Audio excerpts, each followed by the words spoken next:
తేనె చక్కెర బెల్లం అన్ని కలిపిన శృంగార దేవత ప్రసాదంలో ఉందండి. అయ్యో బాబోయ్. అవును, ఉదయాన్నే మీరు ఏం తిన్నారండి? అసలు ఏం తిన్నారో చెప్పండి. ఏంటండి సీరియల్ మధ్యలో యాడ్స్ లా మధ్యలో మీ అమ్మ గొంతు వినిపించింది? అది మీ అమ్మ గొంతేనా? నా భ్రమ. నువ్వు విన్నది నిజమేనే.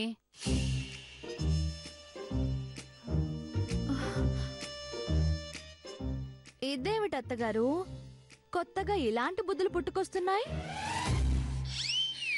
మొగుడు పెళ్ళాల సరస సల్లాపాలు, విరహతాపాలు, ముద్దు ముచ్చట్లు, ప్రణయ సంభాషణలు అన్నీ వినాలన్న నీచమైన ఆలోచన మీకెలా వచ్చింది? నోర్ముయ్. ఎంత బరితెగించిన ఆడదానివే నువ్వు. అది ఆఫీస్ అని, ఇలాంటి దరిద్రమైన మాటలు మాట్లాడకూడదని మర్చిపోయి మగాణ్ణి రెచ్చగొట్టే మాటలు మాట్లాడడానికి సిగ్గులేదు? నాకెందుకు సిగ్గు? నేను నా మొగ్గుడుతో మాట్లాడుతున్నాను, మధ్యలో మీకేలా బాధ? సెల్ ఫోన్ రీఛార్జ్ చేస్తే పక్కోడు సెల్ ఫోన్ లో బ్యాలెన్స్ పడ్డట్టు అనవసరంగా నా ముద్దు రాంగ్ అకౌంట్ లోకి వెళ్ళిపోయింది. పోతే పోయింది.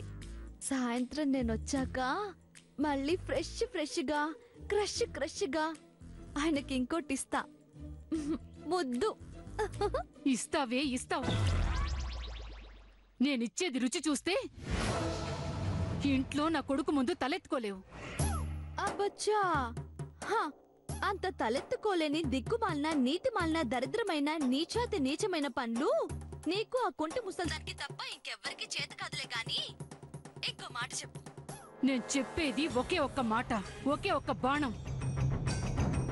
అది సూటిగా నీ గుండెలోకి దిగుతుంది. దెబ్బకి దెయ్యం దిగొస్తుంది. జీవితంలో హోమం మాట ఎత్తకుండా అసలు వేరు కాపురం ఊసే మర్చిపోయేలా ఇవాళే ఇస్తానే.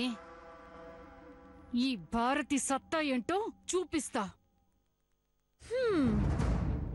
అత్త పోట్ల గిత్త వస్తా, నీ సత్తా చూస్తా. నీ మాట మూటగట్టి నీ నెత్తినే పెడతా. నీ బాణం విరగ్గొట్టి నీ ప్రాణం విలవిలలాడేలా చేస్తా. అవును, నీ పక్కనే నీ మొగుడు, అంటే మావయ్య గారు కాదు, అదే ఆ ముదురు డొక్కు ముసల్ది, అది ఉండే ఉంటుందే. నీకు కాదు గాని దానికొక రోజు ఉంటుంది నా చేతిలో.